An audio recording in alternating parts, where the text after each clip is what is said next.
Ryan, gathach chi'r fuddugoliaeth yn y diwedd? Yn y diwedd, ar ôl haint tua'r 75 munud i fewn. Eto, fi ffili ffolto'r ffordd mae'r bois wedi rhoi'r ymdrech i fewn a wneud y pethau ni wedi gofyn.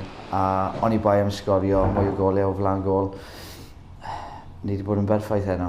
Ni wedi rhoi cic o smotyn i ffwrdd a mae hynny wedi taro ni chydig bach ond y cymeriad wnaethon ni ddangos wedyn ni mynd nôl ar y blaen achos mi allan nhw wedi mynd a real mynd amdano ni ond the boys yn brilliant heno. Terry, does that feel a bit harsh on your team?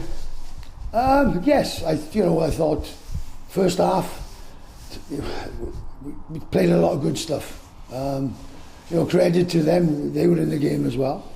We got a little bit silly and sloppy with some of our defending. We were always, we're liable to make mistakes. Obviously, that's become a habit all the season.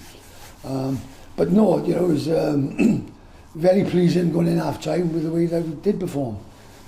Second half, we seemed as if we didn't turn up for the game. And, hey, that's football. We've learned from that, I'm sure we will. And we'll keep on fighting and we'll go to the next one. Barney, that took a long time coming in the end. Yeah, it was probably, we made harder work of it than we needed to. A lot of chances to score goals. And then I've nearly killed us with about 20 minutes left, giving away a penalty. But yeah, we got it done. It was probably taken a bit longer than it should have. But yeah, massive 3 points, really good. The opening goal came from you as well. Are you claiming that one? It's definitely not a goal, potentially an assist. I think it's taken about 5 touches after it's gone in. So yeah, I don't think I can claim it, but happy to chip in any way I can.